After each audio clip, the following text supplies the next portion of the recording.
Hi everyone and welcome back to Wreckem RC. I got all my RCs out and I wanted to do a little video on my collection. So here we go. Just to show off some of what I got here. If you can remember, the Granite was my first RC and started off the channel. It's the ARRMA Granite Boost. And after that I picked up the Axial SCX24.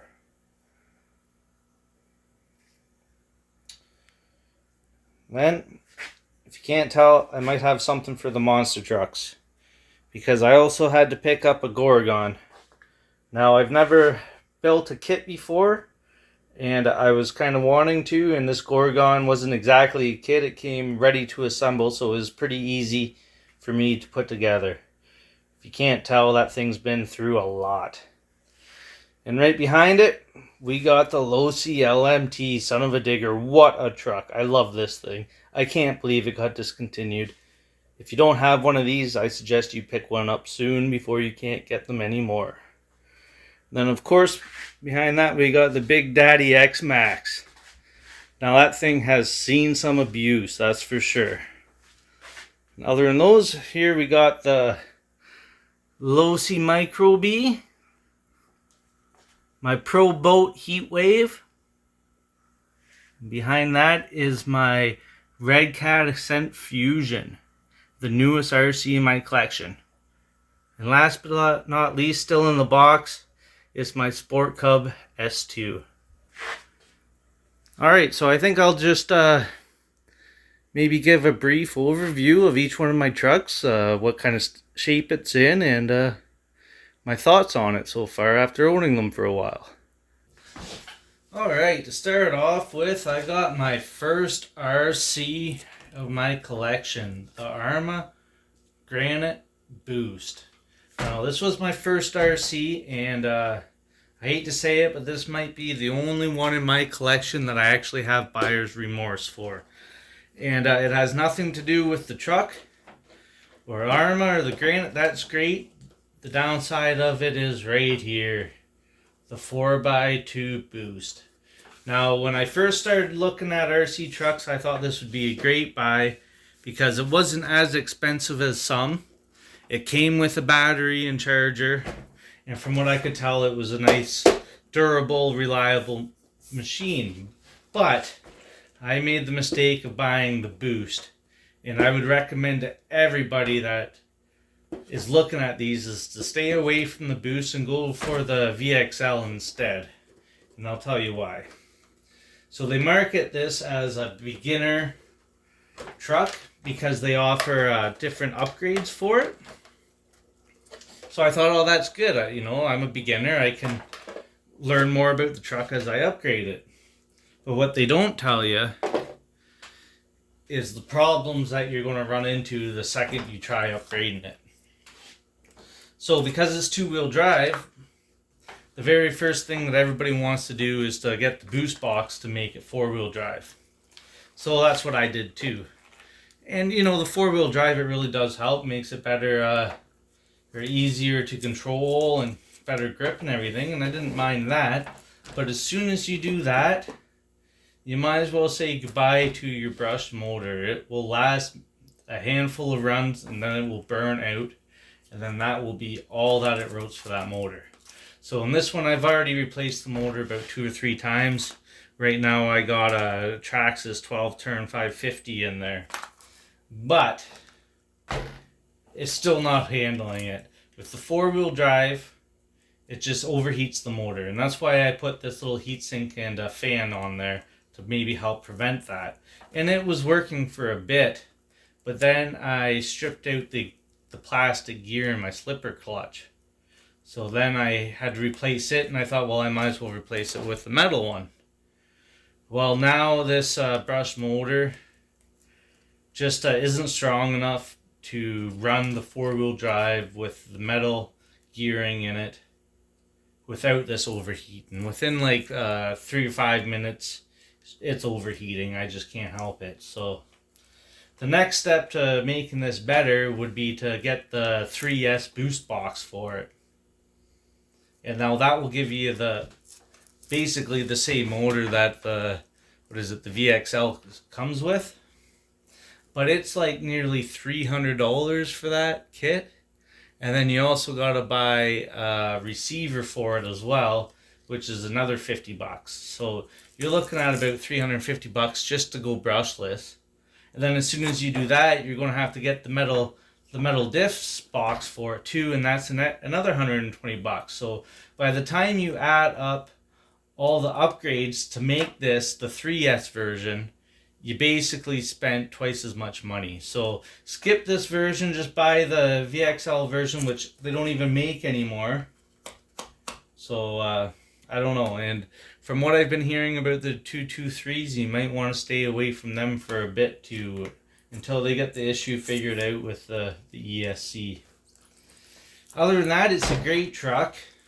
Chassis and everything. It's just, am I going to bite the bullet and upgrade this for another $350, or will I just take that $350 and say screw this truck and put it towards a different truck? You know, I don't know, maybe the Notorious 4S or something, or the Big Rock. So other than that, you know, that's my grift with the Granite Boost. Great chassis, great truck, just doesn't come with the good electronics, and you're going to have to pay the money to upgrade it. So I don't know if I'll be doing that soon or not.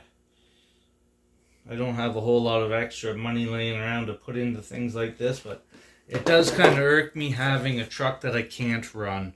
I like having all my RCs, you know, runnable. Yeah, so that's the Granite Boost. Let me know in comments if you think this deserves a brushless motor and the money put into it to make it an actual reliable basher. I'm not so sure. I kind of almost think I'd be better off putting that money into a brand new truck instead. Alright, the next RC on the table is my Gorgon. Another ARRMA, another monster truck, another beginner basher. It's probably seen the most abuse out of all my trucks. I will run this in anything. Snow, mud, even the sunshine. And the reason why I bought this, because it seemed like a really nice truck for a very inexpensive cost.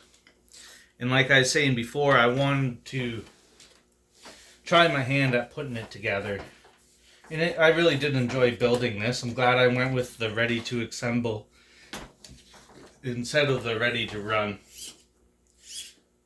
And yeah, this thing has been through a lot. It's really taken a beating. The bodies on these are pretty flimsy, so I had to do the Gorilla Tape on the inside. And the outside is starting to get so bad. I'm thinking about just doing a layer on the outside as well, and then maybe painting it. Anything to just make the body last a little bit longer. But yeah, this thing, I mean, you can't go wrong with one of these Gorgons. They are so cheap and perform so well. And I run them on 2S lipos, so, you know, not the fastest, but you can still have fun bashing it. You don't have to have a big 8S X-Maxx to, you know, enjoy these things. I almost prefer taking this out in the snow and rain and not having to worry about busting a really, really expensive RC. You know, when it's only a couple $100, you don't have to feel so bad about bashing the hell out of it. So yeah, so anybody's looking to get into an RC, or say maybe you have a child or a nephew or somebody that really likes your RCs, you know, the Gorgon is a very good choice for that. Yeah, so the ARRMA Gorgon. So I think we will stick with the monster truck theme, and we'll pull out the Son of the Digger next. Now this thing is, you know, the only one that I call a real monster truck. Now this thing, it just looks angry, and it has the solid axles on it. Now you can tell this thing's been, you know, used and abused and not cleaned up as well as it should have. This front grille is always the first thing to go on these sons of a digger. I don't think, if you ever see somebody with a solid front grille, you can tell that they didn't really do a whole lot of bashing. Either that or they're a lot better at it than I am, because every one of these trucks I've seen, the front end's all smashed up like that. It definitely did not take me long to get mine all smashed up. Other than that, I do love this truck. And, you know, it's a handful to control. It only runs on 3S. But, like, you can't even get it up to speed. You know, like, it handles like a real monster truck. And that's what makes it so much fun and so cool. Now, they did discontinue this and the Gravedigger, so I don't know, if you're into these monster trucks, you might want to go out and get one soon. I do have a suspicion that they will be coming out with more of them, though. Sort of like how they just came out with the Megalodon and the Minis, but I guess when the Minis just aren't really big enough for you, you want to get the full LMT. Now, I've had this off of some pretty big jumps and bashed it pretty hard, and the only thing I've ever broke on it was this right here. I don't even know what you call that. If you can see it in there, I actually just replaced it with an Allen key that I cut. And that seemed to work. Yeah, I definitely hope to get this out more this summer. Build a little backflip jump, a little Monster Jam ramp or something for it. Yeah, it's definitely one of my favorite RCs. It's just so damn cool. You know, you take this to the park and start running around and everybody comes over. They all want to see it. They love the real monster truck look to it. That's what makes it so special. So that's the Losi LMT. Son of a digger. Yeah. Nice decals on it too. The last of the monster trucks. It's the big boy. It's my X-Maxx. Now, if you've seen this video, you know that I bought this used. Picked this used X-Maxx up. It came with the batteries, 8S, so 2 4S batteries and a charger, and a bag full of replacement parts. I picked it all up for $1,000, which is pretty much half price of a new one. And since then, I've really kicked the crap out of it. If you can see here, my body has pretty much aged out. I did spray some rhino lining on this to try to get some extra use out of the body. But I had it out on a really cold day, and although this was working well, once I had it out in the cold weather and started bashing it, it started to all crack. So at some point I'd like to get a new body for this, but I'm not in too big of a hurry. I want to try to make this one last as long as I can, because I know as soon as I get my new body, it's not going to last much longer. I mean, the reason I love this X-Maxx is because I can take it out to the gravel pits and just launch it off of some huge jumps.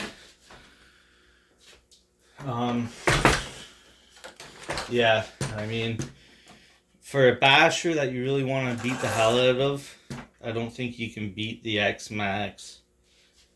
Especially for 5th scale. Like, you might have some 2S and 3S trucks that, you know, don't really break themselves, but if you want something big and gnarly, it's just a lot of fun. You can't go wrong with the X-Maxx, despite all the hate that Traxxas gets.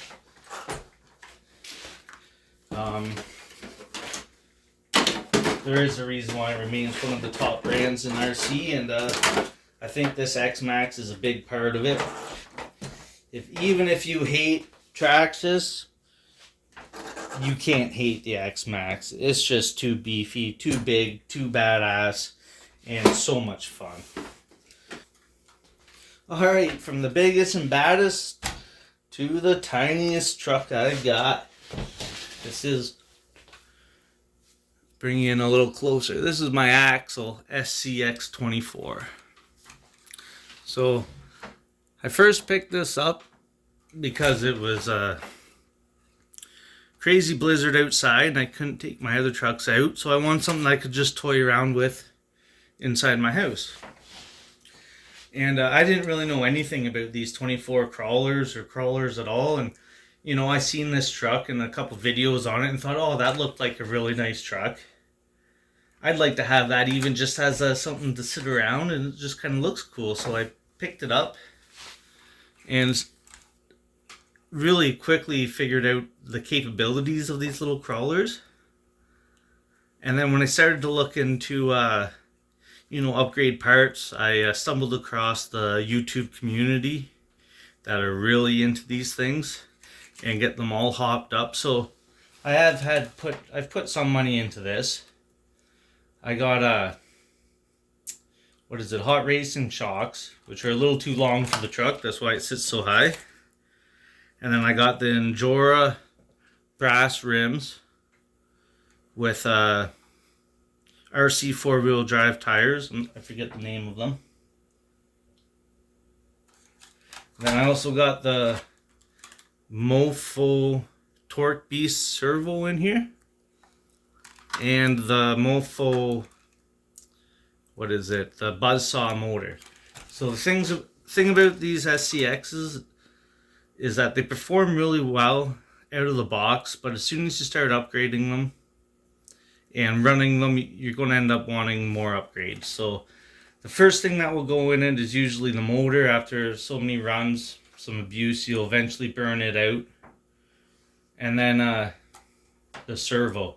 Especially when you put these heavy brass rims on it, the more weight you add to it, the more the servo and the motor are going to work, the quicker you're going to burn out those ones. So now this one is still a brushed motor. Eventually I would like to go brushless. And I think it looks cool the way it is, although it's not really like built for performance.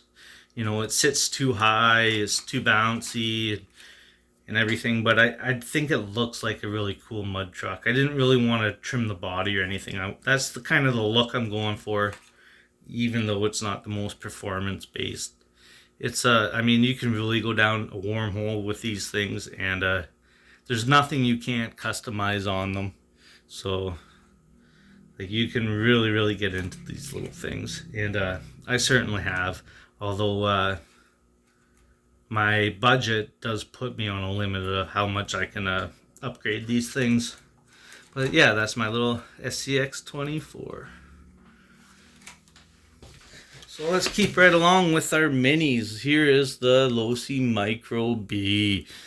Same with my other crawler truck. I wanted something I could run inside the house, because up here in Canada we have some terrible winters.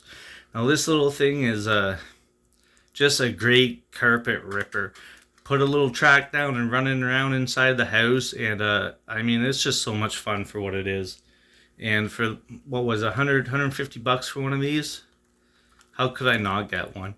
Just something to hold me over, to give me my RC fix when I can't get outside. Yeah.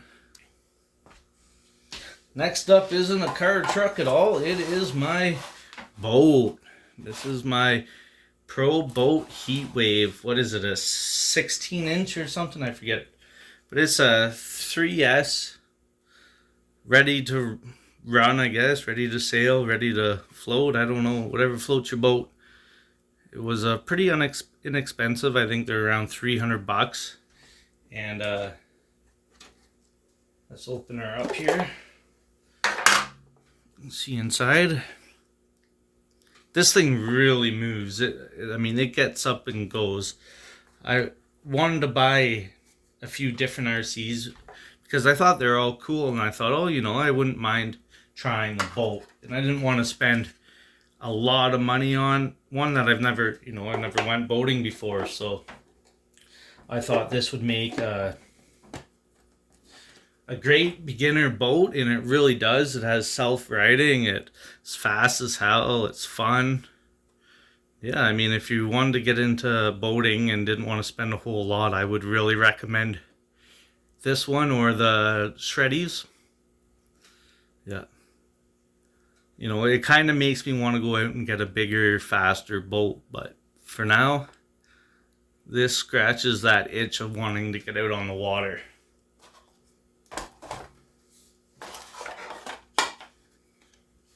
Yeah, that's my ProBoat Heatwave.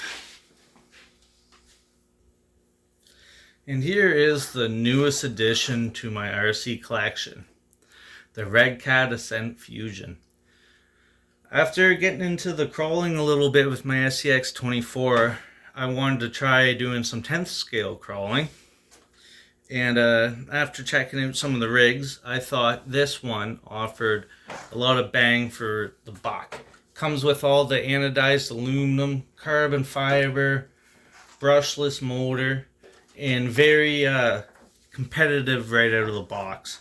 And that's kind of why I wanted to get this one, because it was you know, had a reputation of being a really good crawler, but you know, really only costing half as much. And I'm not gonna lie, I am a sucker for the black and the red. I think this thing looks so cool. And yeah, I can't wait to get it out at the gravel pit this summer and try climbing over some rock piles and gravel piles and seeing what I can really crawl with this thing. I am new to the crawler scene, so this is my first 10th scale crawler, so it should be interesting. That's my Redcat Ascent Fusion. Alright, last but not least is my Cub Sport 2. Because when you get done bashing and boating, sometimes you just want to take to the skies and do some flying. Let's open this up and take a look. Alright, so this is one of those ultra-light styrofoam airplanes. I believe it runs on 2S. Fairly inexpensive and pretty durable. I mean, I've crashed this thing a few times and it still flies alright. If you can see right here, there's a nice dent in the wing there. That's where I flew it straight into my camera post. But yeah, this thing's a lot of fun to get out and fly for cheap. The only problems I am having with this is that it does not fly very level or straight. But it does have the safe mode, so when you're in safe mode, I can get it to fly pretty good.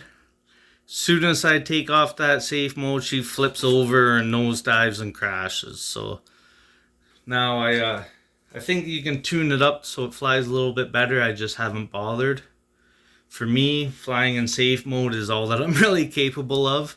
And you know, it's my first airplane and only had it out maybe half a dozen times. And yeah, I think my next one, I think maybe I'd like to get a new one, but we'll have to wait and see.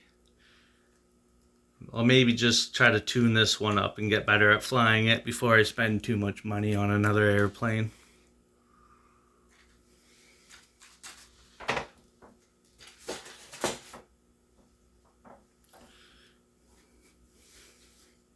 Well, alright, that's my RC collection so far. I hope you've enjoyed the video, and please like, subscribe, share, do what you do. You know, let's keep this YouTube channel growing. Thanks a lot, much appreciated.